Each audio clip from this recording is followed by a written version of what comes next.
ಕೃಷ್ಣ ನಿವಾಸಕ್ಕೆ ಡಿ ಕೆ ಶಿವಕುಮಾರ್ ಆಗಮನ. ಡಿ ಕೆ ಶಿವಕುಮಾರ್ ಎಸ್ ಎಂ ಕೃಷ್ಣ ಅವರ ಕಾಲಾವಧಿಯಲ್ಲಿ ನೀಲಿಗಣ್ಣಿನ ಹುಡುಗ ಅಂಥೇಳಿ ಪತ್ರಿಕೆಗಳಿಂದ ಮಾಧ್ಯಮಗಳಿಂದ ಕರೆಸ್ಕೊಳ್ತಾ ಇದ್ರು. ಆಮೇಲೆ ಈಗ ಎಸ್ ಎಂ ಕೃಷ್ಣ ಸಂಬಂಧಿ ಕೂಡ ಆದರು. ಬಹುಶಃ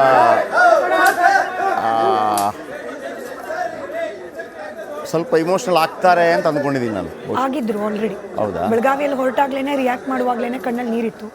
ನಾನು ಇನ್ನು ಆಮೇಲೆ ಭಾಳ ಇದು ಡಿ ಕೆ ಹಂಗೆ ನೋಡೋಕೆ ಮಾತ್ರ ಒಂಥರ ಹುಲಿತಾರ ಅಲ್ವಾ, ಗದ್ಗದ್ದಾಗ್ಬಿಡ್ತಾರೆ. ನಾನು ಅದನ್ನು ನೋಡಿದ್ದು ಬಂಗಾರಪ್ಪ ತೀರ್ಕೊಂಡಾಗ. ಅಂದರೆ ಒಂಥರ ಶೇಕ್ ಆಗಿ ಹತ್ತು ಬಿಡ್ತಾರೆ.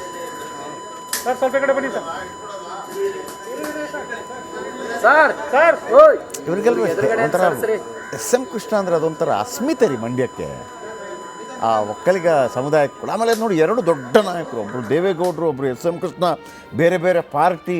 ಆಮೇಲೆ ಅವರಿಬ್ಬರನ್ನು ನೋಡೋದೇ ಹೆಮ್ಮೆ. ಅವರಿಬ್ಬರು ಹತ್ತಿರದಿಂದ ಮಾತಾಡೋದು ನಾನು ಭಾಳ ಅವ್ರು ಪಿಸು ಮಾತು ಕೇಳಿದ್ದೀನಿ, ಅಂದರೆ ಎಸ್ ಎಂ ಕೃಷ್ಣ ಮತ್ತು ದೇವೇಗೌಡರು.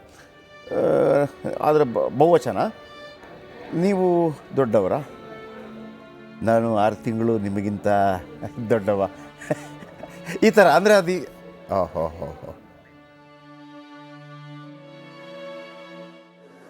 ಇಮೋಷನಲ್ ಆಗೇ ಆಗ್ತಾರೆ. ಯಾಕೆಂದರೆ ಡಿ ಕೆ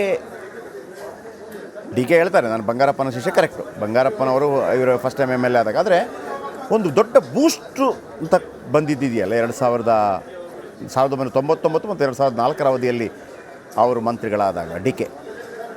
ಡಿ ಕೆ ಮುಂದೊಂದು ದಿನ ದೊಡ್ಡ ನಾಯಕರಾಗ್ತಾರೆ ಅನ್ನುವಂಥ ಒಂದು ಚಿತ್ರಣಗಳು ಕಂಡು ಬಂದಿದ್ದೆ 2004 ಆ ಕಾಲ ಅವಧಿಯಲ್ಲಿ. ಅದು ನಿಜ ಆಗುತ್ತೆ ಕೂಡ. ದೊಡ್ಡ ನಾಯಕರಿಗೆ ಗೊತ್ತಿರುತ್ತೆ, ಒಬ್ಬ ತಮ್ಮ ಒಂದು ಉತ್ತರಾಧಿಕಾರಿ ರೀತಿಯಲ್ಲಿ ಕೆಲವರನ್ನು ಅವರು ಆಯ್ಕೆ ಮಾಡ್ಕೊಂಡಿರ್ತಾರೆ.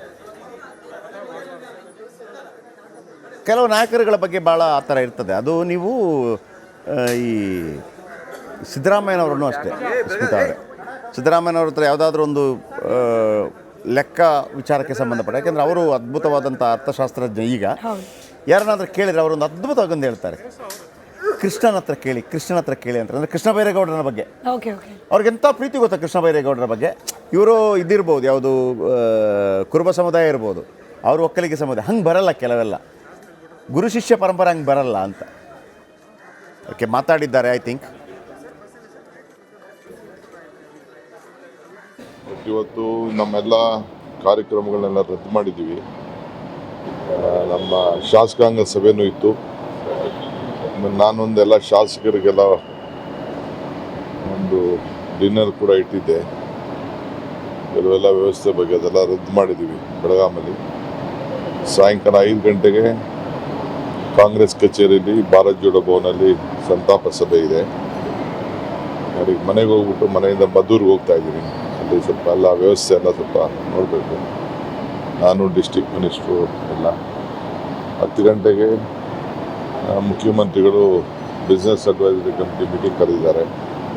ಅಲ್ಲಿ ಚರ್ಚೆ ಮಾಡಿ ಇವತ್ತು, ಯಾಕೆಂದ್ರೆ ನಾಳೆ ನಾವು ಇಟ್ಕೊಂಡಿದ್ದರಿಂದ ಏನು ಮಾಡಬೇಕು ಅಂತೇಳಿ ಅಲ್ಲಿ ಅವರು ತೀರ್ಮಾನವನ್ನು ನಾನು ಬೆಳಗ್ಗೆ ಅಷ್ಟೊತ್ತಿಗೆ ಎಬ್ಬರಿಸ್ಬಿಟ್ಟು ಮುಖ್ಯಮಂತ್ರಿಗೆ ಹೇಳ್ಬಿಟ್ಟೆ ನಾನು ಬಂದೆ. ಹೊರಡ್ತಾ ಇದ್ದೀನಿ, ಇದು ಆಗಿದೆ ಅಂತ ತೀರ್ಮಾನ ಮಾಡ್ತೀನಿ. ಮಿಕ್ಕಿದ ಕೆಲವು ವಿಚಾರಗಳನ್ನ ಎಲ್ಲ ಮಾತಾಡ್ತೀನಿ.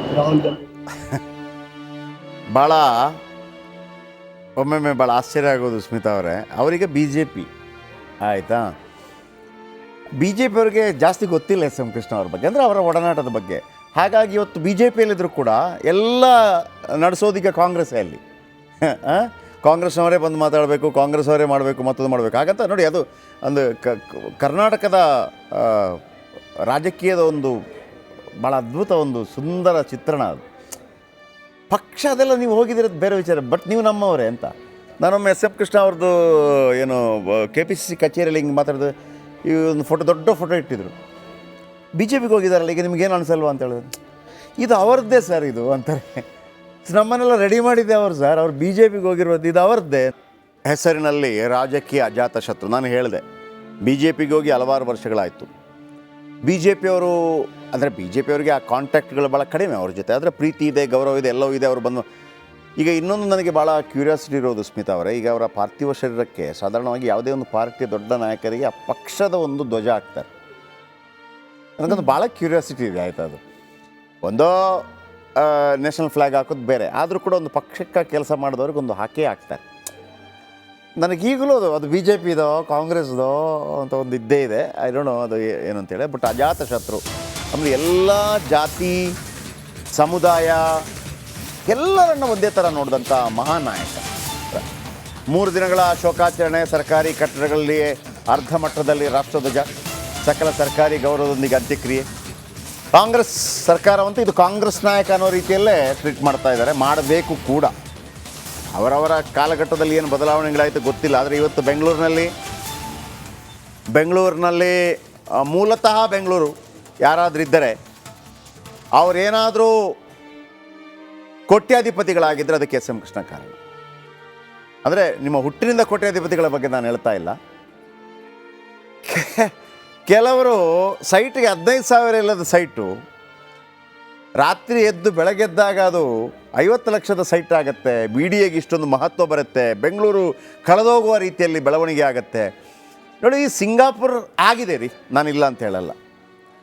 ಬೆಂಗಳೂರಿನ ಮಟ್ಟಿಗೆ ಸಿಂಗಾಪುರ್ ಖಂಡಿತವಾಗ್ಲೂ ಆಗಿದೆ. ಹಾಗಂತ ನೀವು ಮಕ್ಕಿ ನೋಡೋಕೆ ಹೋಗಬೇಡಿ, ಆ್ಯಪಲ್ ಟು ಆ್ಯಪಲ್ ನೋಡೋಕೆ ಹೋಗಬೇಡಿ. ಸಿಂಗಾಪುರಲ್ಲಿ ಹಂಗಿದೆ, ಹಂಗಲ್ಲ ಅಂತ. ಯಾವ ಥರ ಬೆಂಗಳೂರು, ಮೊನ್ನೆ ಯಾವುದೋ ಒಂದು ನಾನೊಂದು ಫೇಸ್ಬುಕ್ಕಲ್ಲಿ ಒಂದು ಫೋಟೋ ಹಾಕಿದೆ, 1985 ವಿದ್ಯಾರಣ್ಯಪುರದ್ದು, Nanjappa circle K S R T C ಬಸ್ದು. ಜಸ್ಟ್ ಇಮ್ಯಾಜಿನ್ ಮಾಡ್ಕೊಳ್ಳಿ, ಇನ್ನೂ 40 ವರ್ಷ ಆಗಿಲ್ಲ, ಬೆಂಗಳೂರು ಎಲ್ಲಿಗೆ ಹೋಗಿದೆ? ಅದು ವಿದ್ಯಾರಣ್ಯಪುರದಲ್ಲಿ ಆಗ ಆ ಜಾಗಕ್ಕೆ ಎಷ್ಟು ಬೆಲೆ ಇದ್ದಿರ್ಬೋದು. ಆ ಇಡೀ ವಿದ್ಯಾರಣ್ಯಪುರವನ್ನು 2 ಕೋಟಿಗೆ ಇಡೀ ವಿದ್ಯಾರಣ್ಯಪುರವನ್ನೇ ಕೊಂಡುಕೊಳ್ಬೋದಾಗಿತ್ತು. ಅಂಥದ್ರಲ್ಲಿ 30-40 ಸಿಗೋದು ಕಷ್ಟ. 30-40 ಸಿಗೋದು ಕಷ್ಟ. ಅದು ಆಮೇಲೆ ಈ ಮನುಷ್ಯ ಎದುರಿಸಿದಂಥ ಅತೀ ಕಷ್ಟಕರ ಸನ್ನಿವೇಶ ಡಾಕ್ಟರ್ ರಾಜ್ಕುಮಾರ್ ಅಪಹರಣ. 106 ದಿನಗಳು. ನನಗೆ ಖರ್ಗೆ ಅವರ ಮಾತನ್ನು ಕೂಡ ಕೇಳಬೇಕು ಅಂತ ಭಾಳ ಕುತೂಹಲದಿಂದಿದ್ದೀನಿ, ಖರ್ಗೆ ಏನು ಮಾತಾಡ್ತಾರೆ ಅಂತೇಳಿ. ವೀರಪ್ಪ ಮೊಯ್ಲಿ ಕೂಡ, ಯಾಕಂದರೆ ವೀರಪ್ಪ ಮೊಯ್ಲಿ ಅವರ ಕಾಲಾವಧಿಯಲ್ಲಿ ಇವರು ಉಪಮುಖ್ಯಮಂತ್ರಿ ಆಗಿದ್ದರು. 106 ದಿನಗಳ ಕಾಲ ಕಾಡಲ್ಲಿದ್ದವ್ರನ್ನ ಕರ್ಕೊಂಬರೋದಕ್ಕೆ ನಡೆಯುವಂಥ ಪ್ರಯತ್ನಗಳಿದೆಯಲ್ಲ, ಬಾ ಬಾ ಬಾ ಬಾ ಬಾ ಬಾ. ಮಾಜಿ ಸಚಿವ ಸೀತಾರಾಮ್ ಕೂಡ ಇದ್ದಾರೆ, ಕೆ ಎಸ್ ರಾಮಯ್ಯ ಅವರ ಪುತ್ರ. ಮಾನ್ಯ ಎಸ್ ಎಂ ಕೃಷ್ಣ ಅವರ ಅಗಲಿಕೆ ಈ ರಾಜ್ಯಕ್ಕಷ್ಟೇ ಅಲ್ಲ, ಇಡೀ ದೇಶಕ್ಕೆ ಒಂದು ತುಂಬಲಾರದಂಥ ಒಂದು ನಷ್ಟ ಇವತ್ತು ಉಂಟಾಗಿದೆ. ಮಾನ್ಯ ಎಸ್ ಎಂ ಕೃಷ್ಣಾಜಿಯವರು ಶಾಸಕರಾಗಿ, ಸಭಾಧ್ಯಕ್ಷರಾಗಿ, ಈ ನಾಡಿನ ಮುಖ್ಯಮಂತ್ರಿಗಳಾಗಿ, ರಾಜ್ಯಪಾಲರಾಗಿ, ಮಹಾರಾಷ್ಟ್ರದ ರಾಜ್ಯಪಾಲರಾಗಿ, ಕೇಂದ್ರದಲ್ಲಿ ವಿದೇಶಾಂಗ ಸಚಿವರಾಗಿ ತಮ್ಮದೇ ಆದಂಥ ಒಂದು ಛಾಪನ್ನು ಮೂಡಿಸಿರ್ತಕ್ಕಂಥವ್ರು. ಯಾವ ಸ್ಥಾನವನ್ನು ಅಲಂಕರಿಸಿದ್ರೋ ಪ್ರತಿಯೊಂದು ಹಂತದಲ್ಲೂ ಸಹ ಸಭಾಧ್ಯಕ್ಷರಾಗಿ, ಮುಖ್ಯಮಂತ್ರಿಗಳಾಗಿ, ಕೇಂದ್ರ ಸಚಿವರಾಗಿ ಅವರದೇ ಆದಂಥ ಒಂದು ಛಾಪನ್ನು ಮೂಡಿಸಿರ್ತಕ್ಕಂಥವ್ರು. ಎಸ್ ಎಂ ಕೃಷ್ಣ ಅವರು ನಾವೆಲ್ಲರೂ ನೆನಪು ಇಟ್ಕೊಂಡಿರೋ ಹಾಗೆ ಬಹುಶಃ ಕರ್ನಾಟಕ ರಾಜ್ಯ ಅಥವಾ ಬೆಂಗಳೂರು ಮಹಾನಗರ ಜಾಗತಿಕ ಮಟ್ಟದಲ್ಲಿ ಇವತ್ತು ಗುರುತಿಸ್ತಾರೆ ಅಂತ ಹೇಳಿದ್ರೆ ಅದಕ್ಕೆ ಕಾರಣ ಸನ್ಮಾನ್ಯ ಎಸ್ ಎಂ ಕೃಷ್ಣಾಜಿ ಅವರು. ಅದಕ್ಕೆ ಕಾರಣ ಸನ್ಮಾನ್ಯ ಎಸ್ ಎಂ ಕೃಷ್ಣರವರು. ಒಬ್ಬ ಹಿರಿಯ ಚೇತನ, ಹಿರಿಯ ನಾಯಕ, ಒಬ್ಬ ಜನಾನುರಾಗಿ ಆಗಿ ಇವತ್ತು ನಮ್ಮಿಂದ ದೂರ ಆಗಿದ್ದಾರೆ.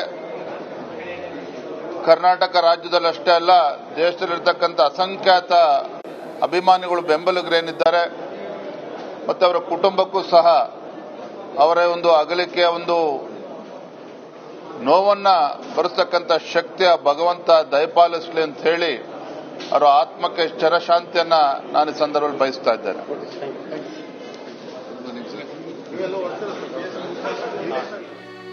ಇಲ್ಲಿ ನೋಡಿ, ಇನ್ಫೋಸಿಸ್ಗಿರ್ಬೋದು, ವಿಪ್ರೋಗಿರ್ಬೋದು, ಎಚ್ ವಿಶ್ವನಾಥ್ ಸಿಕ್ಕಾಗ ತುಂಬ ಓಕೆ, ಡಿ ಕೆ ಶಿವಕುಮಾರ್ ಮಾತಾಡ್ತಿದ್ದಾರೆ. ಘೋಷಣೆ ಆಗಿದೆ ಇಡೀ ರಾಜ್ಯದ ಉದ್ದಗಲೂ ಕೂಡ. ಎಲ್ಲ ಸಾರ್ವಜನಿಕರು ಕೂಡ